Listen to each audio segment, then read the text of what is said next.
Chronic constipation عام ایک بیماری جس میں کہ آپ کے باول کی موومنٹس جو ہے وہ بہت سلو ہو جاتی ہے، پیشاب نہیں آتا، اسٹول پاس نہیں ہوتا، آپ لیگزیٹیوز لیتے ہیں، انیمیا بھی کراتے ہیں، ٹھیک ہو جاتے ہیں.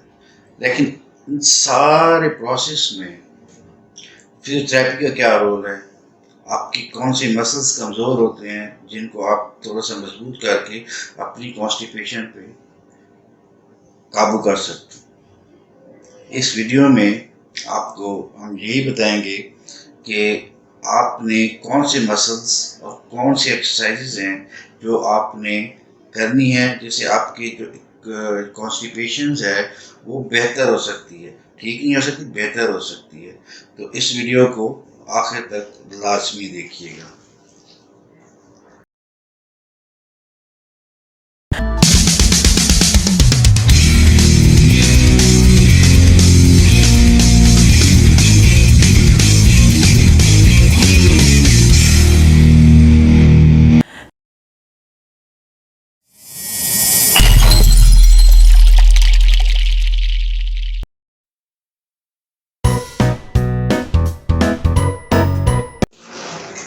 جی السلام علیکم، آپ دیکھ رہے ہیں کائرن فزیو چینل میں ڈاکٹر عظیم اختر ملک.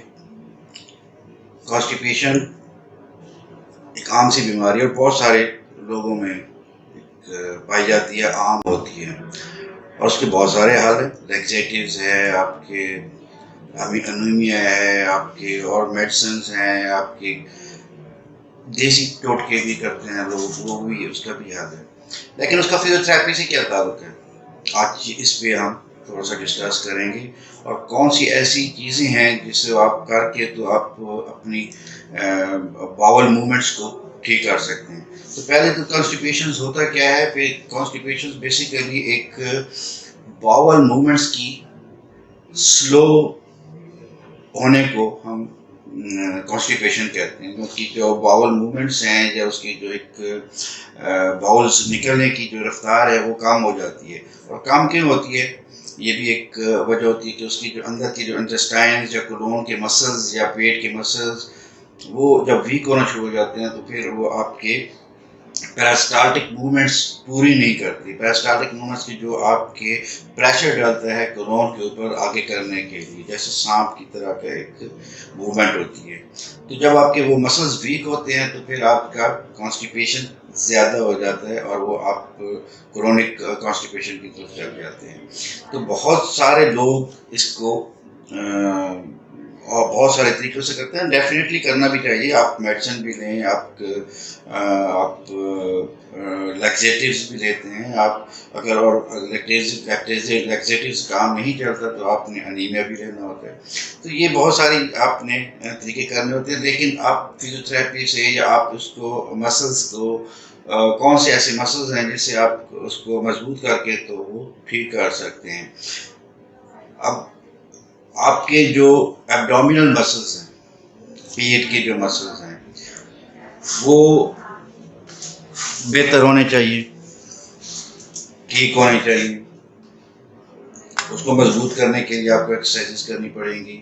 پھر آپ کے جو پیلوک فلور مسلز ہیں، پیلوک فلور مسلز مطلب جو آپ کے ہپ کی جو مسلز ہیں جہاں سے آپ کے باولز کی اخراج ہوتا ہے، یا اس میں بیک کی جو ہپ کی جو مسلز ہیں جہاں پہ بٹکس ہوتے ہیں ان کی مسلز کو آپ نے مضبوط کرنا ہوتا ہے. اور یہ ایک پیلوک فلور کہلاتا ہے جس کی جو آپ کے جو مسلز کو آپ نے مضبوط کرنا ہوتا ہے. اور پیلوک فلور مسلز 3 سے 4 مسلز ہوتے ہیں جو آپ نے اس کو ٹھیک کرنا ہوتا ہے، اور آئسومیٹرک ایکسرسائزز سے ہی ٹھیک کرنا ہوتا ہے. اب وہ کیسے کرنا ہے؟ آپ کو ایک نیچے ویڈیو میں ایک لنک دیا ہوا ہے ڈسکرپشن میں، آپ اس کو دیکھیں تو آپ اس کی ایکسرسائزز کو آپ کر سکتے ہیں. آپ کیسے کرنا ہے وہ آپ اس کے ذریعے آپ دیکھ کے کر سکتے ہیں. لیکن سب سے پہلے وہ سب جو ایک آپ کو بتانے والی بات تھی کہ آپ کی جو کانسٹیپیشن ہے، جو آپ میڈیسن لیتے ہیں اس کو، اور پھر آپ جو یہ کرتے ہیں پیلوک فلور مسلز کو مضبوط کرتے ہیں تو یہ بہتر ہو جاتا ہے. آپ کی جو موومنٹس ہیں یا آپ کے جو ایک لائف سٹائل ہے اس کو بہتر کیا جا سکتا ہے. تو فزیوتھراپی میں بہت ساری چیزوں کا علاج ہے. ضروری نہیں ہے کہ صرف اس کو آپ بس اسکیٹل پہ بھی رکھیں، لیکن بہت سارے آرگنس کا اور بہت سارے وسرلس کا بھی آپ اس میں ٹریٹمنٹ کر سکتے ہیں. تو فزیوتھراپی آپ کی ایک لائف سٹائل کو چینج کرتی ہے. تو پیلوک کانسٹیپیشنز کے لیے اور پیلوک فلور مسلس کو ایکسرسائزز کو دیکھنے کے لیے آپ یہ ایک جو نیچے میں نے ایک ڈسکرپشن دیا ہے، اس میں لنک دیا ہے، اس کو آپ کلک کر کے تو آپ اس کو دیکھ سکتے ہیں. اپنے ارد گرد کا خیال رکھیے گا. خدا حافظ.